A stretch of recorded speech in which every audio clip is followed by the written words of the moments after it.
Certains disent que la vie ne vaut pas la peine d'être vécue.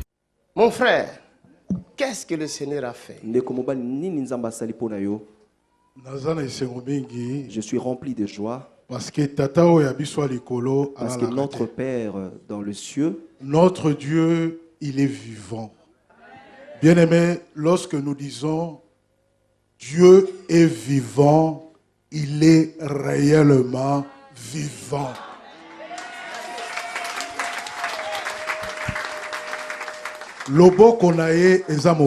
sa main n'est pas trop courte. Parce que quand on tourne le regard vers Dieu, on est rayonnant de joie et le visage ne se couvre pas de honte. Mardi dernier, donc, je suis avec toute ma famille ici. Mardi dernier, comme d'habitude, je travaille la nuit, je suis rentré. Oui. Donc, le mardi, je suis rentré du travail parce que je travaille la nuit. Dès que je suis arrivé à la maison, j'ai dormi un peu. Vers 14h de l'après-midi, j'ai reçu un appel sur mon portable de l'école de ma fille ici présente. Les pompiers, la première question qu'ils m'ont posée, ils m'ont dit, est-ce que votre fille, elle a des antécédents? J'étais quand même curieux de savoir pourquoi il m'a posé cette question. J'étais surpris parce que le matin, lorsque la petite est partie de l'école, bien que je ne l'ai pas vue comme ça, j'étais dans la chambre, je l'ai entendu parler. Elle était bien portante. Et du coup, cette question m'a fait du mal, mais je n'ai pas voulu paniquer. Parce que notre Père, il nous a donné sa parole. Il y a une parole de Dieu pour chaque circonstance de la vie. Amen. La parole me dit, un cœur calme est la vie du corps. Ne soyez pas perturbés parce qu'un esprit abattu dessèche le corps.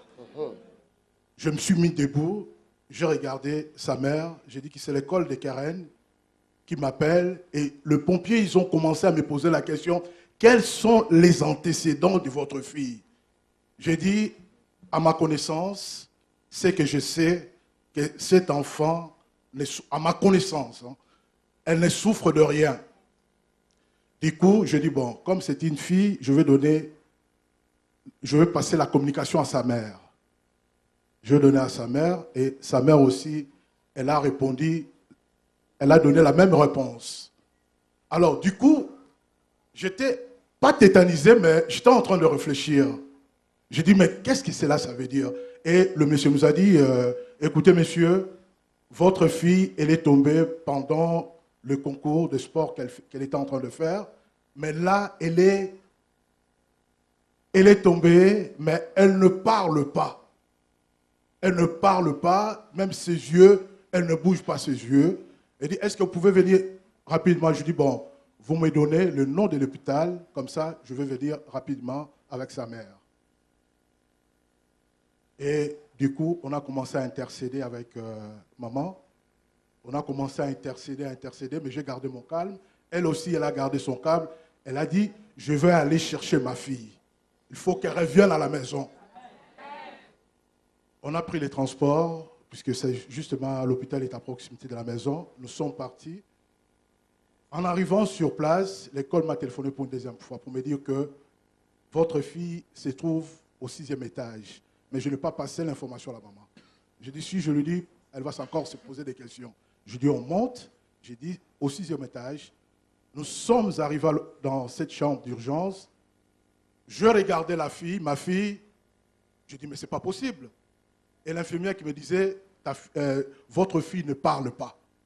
Depuis 15 heures jusqu'à maintenant, c'était déjà 18 heures. Hein, elle dit que votre fille ne parle pas. Mais je dis, qu'est-ce qu'elle a?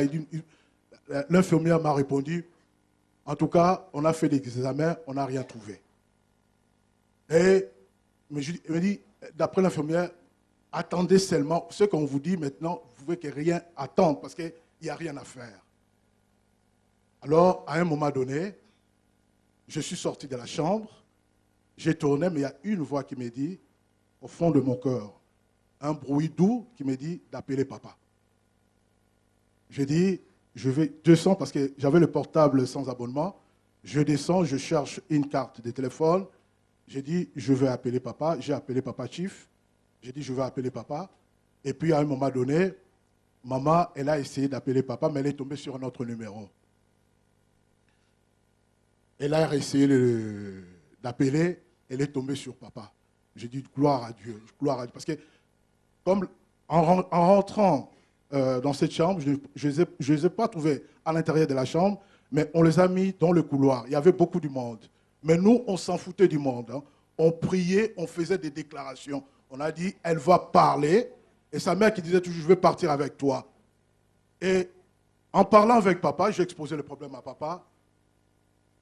Papa a dit, bon, on va prier. Commencer à faire la prière. Commencer à dire la voix, que la voix de Keren revienne. Il m'a demandé le nom de la fille, je dis c'est Keren. Et papa m'a dit de toucher la petite à la gorge. Je l'ai touchée. Dans l'entretemps, papa il était en train de parler.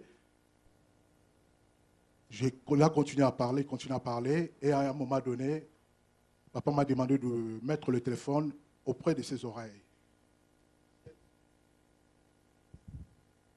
C'est-à-dire la fille n'entendait pas. Donc, elle n'entendait pas et elle ne parlait pas. Elle a entendu que la voix de Papa Tony. Parce que tout ce qu'on lui disait, les médecins lui posaient des questions avant de yokate. Azokate, azolobapete, misu et tikalika aboy. Le quoi statut. La fille n'attendait rien. Ses même yeux étaient figés. Même ses paupières ne bougeaient même pas pendant 3 heures du temps. Donc, elle n'entendait pas, elle ne parle pas. Sans bouger, seulement battement cœur. Ses yeux étaient figés, c'est seulement son cœur qui battait. Elle n'entendait pas, elle ne parlait pas. Je lui posais des questions, elle m'écrivait sur la feuille. Je lui ai dit, si tu m'entends ce que je t'ai dit, je lui posais des questions, elle ne me comprenait pas, elle écrivait tout ce qu'elle voulait sur la feuille. Et moi, je lisais.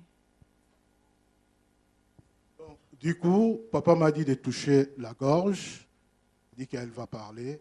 À un moment donné, papa lui a demandé, il a dit à la petite, elle a dit, tu dis Jésus.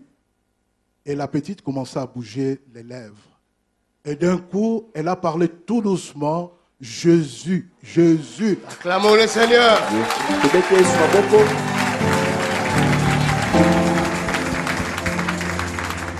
Et ensuite, papa m'a demandé de la toucher maintenant sur la poitrine.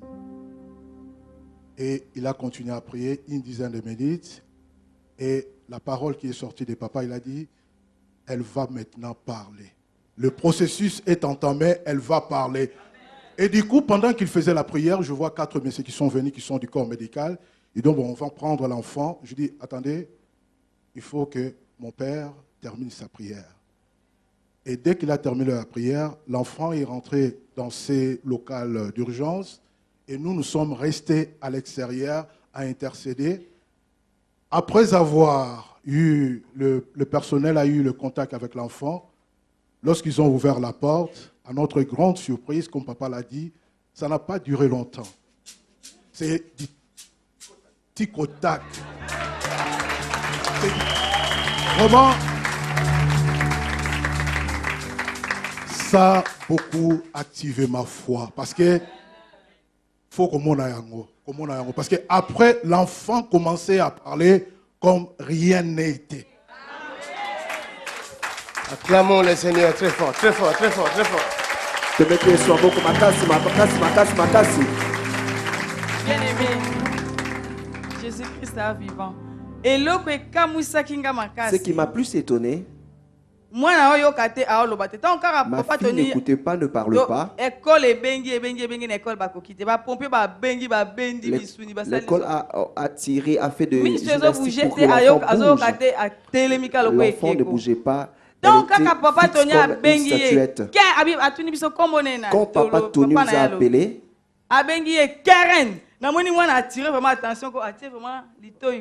quand papa Tony nous a appelés, il nous a posé la question. Papa Tony a bengi sous Karen. Namoni vraiment ma paupière est bougée. Sur place, bien aimé. Ma paupière est ningani. Là, ma paupière est ningani. Na bien ninga loba. Après papa Tony a bien loba Jésus. Moi na lobi Jésus. Bien aimé, il y a les sangai. Et sengwele kaki. Na pamboli nzambe mingi. Alléluia. Bien-aimé, au Sambe les Ali Malam, Bien-aimé, priez priez ce merveilleux. Parce que pendant tous ces temps-là, l'enfant aussi, pendant qu'elle ne parlait pas, elle a vu des choses. Elle-même, elle peut les dire. Qu'est-ce que tu as vu, jeune fille? Quand j'étais dans les casernes de pompiers, j'ai vu comme si on était dans un endroit, espèce de désert, et il y avait beaucoup de gens, ils avaient des bâtons. Et moi, j'étais encerclée d'eux. Et après, ils venaient comme s'ils veulent se battre avec moi. Et après, moi, je les ai dit, si l'un de vous approche, il verra ce que je vais faire. Et il y en a un, il veut faire le malin, il a approché et tout. Je me suis agenouillée, j'ai regardé le ciel, j'ai dit Jésus. Et après, il s'est approché, j'avais un bâton sur moi, mais mon bâton, il était couleur argenté, doré. Il y avait 3 pointus dessus. Et je l'ai frappé comme ça, il est tombé et les autres, ils ont couru. Ils étaient en train de parler, mais j'écoutais rien. Parce qu'ils étaient beaucoup. Donc, du coup, je ne comprenais rien. Et un, il s'est approché vers moi, il venait vers moi. Et après, je l'ai frappé le bâton. Quand il est tombé, les autres, ils ont couru. Après, je me suis retrouvée à l'hôpital. Alléluia. Un bâton doré, 3 pointus dessus. Espèce couleur argentée, dorée, et ça brillait dessus. C'est très significatif. Amen. Ça faisait 2 mètres de long, je crois. Alléluia. Dieu est vivant. Il faut avoir ces bâtons en soi. C'est la parole de Dieu. Alléluia. Dieu est vivant. La Bible dit, la parole de Dieu est une épée avec laquelle nous détruisons les diables et ses œuvres. Amen. Amen. Et les médecins ont dit quoi après? Et après, ils m'ont dit, vous attendez, parce qu'ils ont pris des urines, le sang, ils ont regardé le mot final, mais le médecin m'a dit, si on ne trouve rien, on vous libère. Et ça n'a pas tardé. Il m'a dit, monsieur, vous pouvez partir, votre fille n'a rien. C'est un combat spirituel. Et nous sommes plus que vainqueurs par celui qui nous a aimés. Ce que je veux dire au peuple de Dieu, ce ministère ADV, c'est un ministère de Dieu. Parce que nous avons beaucoup de témoignages. Hein. Déjà, même maman, lorsque nous sommes arrivés à ADV, elle n'avait pas la carte de séjour. Et je sais que pendant qu'on allait dans la cellule chez Papa Chief, on priait les uns pour les autres. Les jours, je crois qu'elle-même, elle va parler de ça. Donc, elle n'avait pas la carte de séjour. Dès qu'elle a eu cette carte de séjour, un jour, je me rappelle, papa, il était à Paris. Elle était partie voir papa directement lorsqu'il sortait. Il dit, papa, je vais avoir un boulot. Papa lui a dit, tu as votre travail déjà. Et le lendemain, elle a trouvé son travail, elle était embauchée. Acclamons le Seigneur.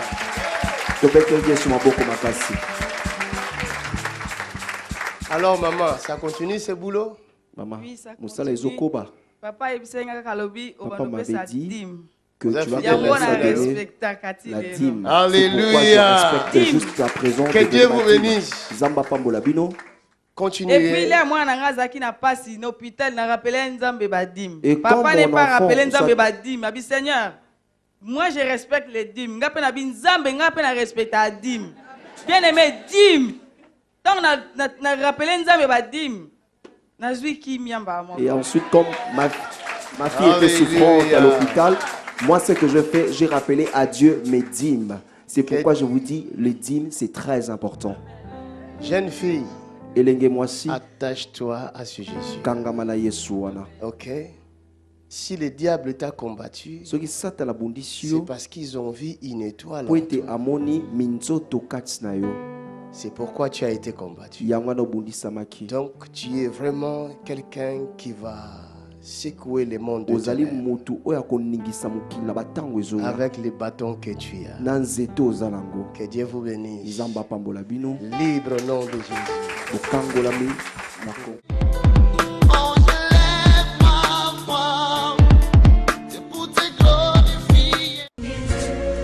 Rejoignez-nous à l'Assemblée du Dieu vivant tous les dimanches à 10h, les mercredis et les vendredis à 18h30. Vous êtes les bienvenus.